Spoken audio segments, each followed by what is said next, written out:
আমরা সকলেই একটি শান্তিময় এবং আনন্দময় জীবনযাপন করতে অভিলাষী। সেই সুন্দর শান্তি এবং আনন্দময় জীবন আমরা যার দ্বারা পাওয়ার চেষ্টা করি, সেটা আমাদের ভাবনাটা একটু পরিবর্তন করতে হবে। আমরা জীবনে সুখ এবং শান্তি আনন্দ, নিজেদের পদমর্যাদা প্রয়োগ করে অর্থের প্রাচুর্যে প্রয়োগ করে কদাপি লাভ করতে পারি না। যদি আমরা কায় মনোবাক্যে যিনি এই জগতে অধিপতি, সমগ্র বিশ্ব ব্রহ্মাণ্ড যার ইচ্ছেতে চলছে, তার চরণ কমলে সমর্পণ করতে পারি, তাহলে তারই কৃপাতে আমরা সৎকর্মে দ্বারা যখন জীবনকে অতিবাহিত করব, তখন আমাদের সেই সুন্দর জীবন আনন্দময়, পরম সুখময় হয়ে যাবে। আমরা জাগতিক নাম খ্যাতি প্রতিষ্ঠা ঐশ্বর্য প্রতিপত্তিতে পরিপূর্ণ হলেও আমাদের মন কখনো তৃপ্ত হয় না। উত্তর উত্তর আমাদের ক্ষুধা তৃষ্ণা আরও বাড়তে থাকে। পাওয়ার বাসনার পিছনে ছুটতে ছুটতে একটির পর একটি দিন আমরা হারিয়ে ফেলছি, যার ফলে আমরা নিজেরা সমগ্র জীবন আশার পশ্চাতে ছুটতে ছুটতে কাটিয়ে দিলাম। এরপরে আমাদের ভবিষ্যৎ প্রজন্ম, সন্তান সন্ততি, তাদেরকেও একইভাবে আমরা সেই বাসনার পেছনে, আশার পেছনে ছুটাতে ছুটাতে তাদেরকে দিয়েও আমরা নিজেদের মনের অভিলাষ পূরণ করার জন্য প্রয়োগ করলাম। কিন্তু তথাপি আমাদেরও মন আজও বুঝল না যে তৃপ্তি ভোগের দ্বারা আসে না, তৃপ্তি আসে, শান্তি আসে, আনন্দ আসে ত্যাগের দ্বারা। আচ্ছা, চিন্তা করুন তো, একটা সুন্দর সমাজ, একটা সুন্দর রাষ্ট্র, একটি সুন্দর জীবন তৈরি করতে গেলে আমরা সংসারে তো পয়সার কমতি নেই। স্টেশনে যে ভিক্ষা করে সেই ভিখারিও সারাদিনে 3 বার খায়, সেও যেগুলো খায় সেই খাবারগুলো অতি সুস্বাদু এবং হোটেলের দামি দামি প্যাকেটে ভর্তি আহার। তারা তো খাওয়া পড়া মজ মস্তির কোনো অভাব নেই। রাস্তার ফুটপাতে থাকা ব্যক্তিটা, সেও তো হাতের ফোন নিয়ে সেও 4 ঘন্টা 8 ঘন্টা 10 ঘন্টা কাটিয়ে দেয়। অর্থ তো রাস্তার মুচি মেথর ঝাড়ুদার সবারই আছে, কিন্তু শান্তি কজনের আছে?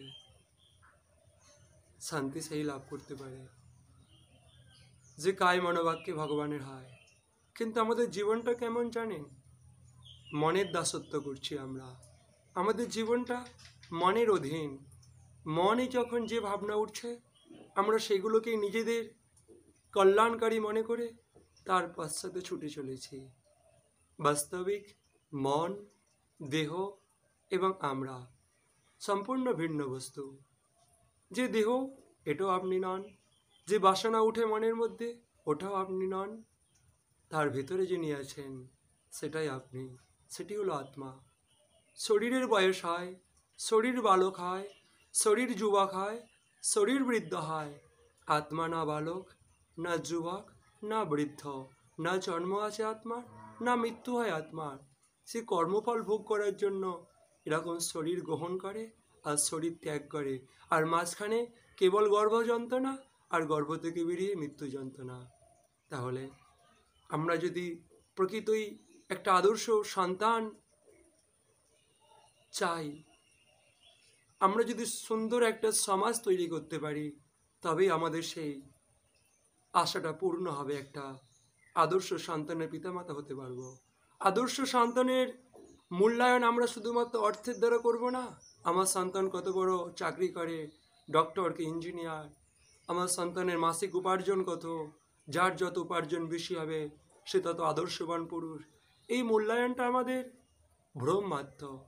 প্রকৃত মনুষ্যত্বের মূল্যায়ন হয় যখন সে নিজের জীবনকে নানা প্রকার অপকার্য কুকার্য থেকে দূরে সরিয়ে রেখে যখন নিজে সে আনন্দময় সত্তার কাছে আত্মসমর্পণ করে, যখন ধর্মের জন্য জীবনযাপন করে, যখন সত্যের জন্য জীবনযাপন করে, তখন তার জীবন হয় আদর্শময়। আর তার সেই আনন্দময় জীবনে সান্নিধ্যে এসে মানুষ দুঃখ ভুলে তারাও বড় আনন্দ লাভ করতে পারে।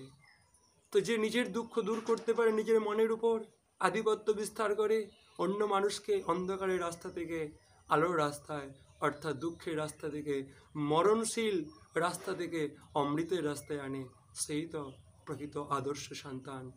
আমরা যদি এমন সন্তানের পিতামাতা হতে চাই, তাহলে আমাদের জীবনচর্চার কিছু পরিবর্তন করতে হবে। আমরা সকালে উঠে তুলসী সেবা করি না, ভগবানের নাম এই জিহ্বাতে করি না, আমরা কি করি, নিজেদের দেহটাকে 2 ঘন্টা সাজাই আমরা আয়নার সামনে বসিয়ে। আমার বাড়ির ভগবানকে ফাঁদ পড়ে যাচ্ছে, সেটাকে মোছার সময় হয় না। বাড়ির তুলসী দোলা 10টা 12টা পর্যন্ত পড়ে রয়েছে, সেটা জল দেওয়ার সময় হয় না। আমার স্নান হয়ে গেছে দামি তেল সাবান পারফিউম মেখে, কিন্তু তুলসী মঞ্চ কোনো পরিষ্কার হয়নি। আমার 2 ঘন্টা টিভির সামনে বসে হাতের ফোনটা নিয়ে আমার গান বাজনা নাচা আমোদ প্রমোদ সব কিছু হয়ে গেছে, কিন্তু আমার জিহ্বাতে 5টা মিনিট হরিনাম বলা হয়নি। এমন যদি জীবনযাত্রা আমাদের হয়ে থাকে, আমরা কি করে একটা সুন্দর সন্তানের পিতামাতা হতে পারি? আমরা কি করে একটা সুন্দর সমাজ যে আনন্দের সহিত বাঁচতে পারি? আসুন, আগে তো নিজেদের জীবনযাত্রা পরিবর্তন করি, তারপরে একটি সুন্দর সন্তান পাওয়ার আশা করি।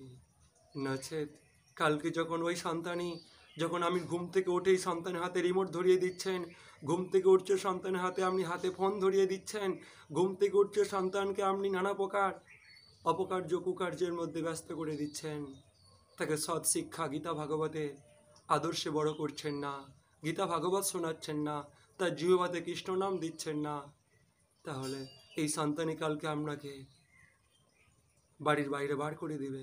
কারণ ধর্ম না থাকলে কামের জ্বালায় জ্বলবে, অধর্মের জ্বালায় জ্বলবে, কাম ক্রোধ লোভ।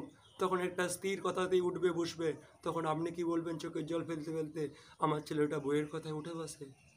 দোষটা তো ছেলেটার নয়, দোষটা তো আপনার।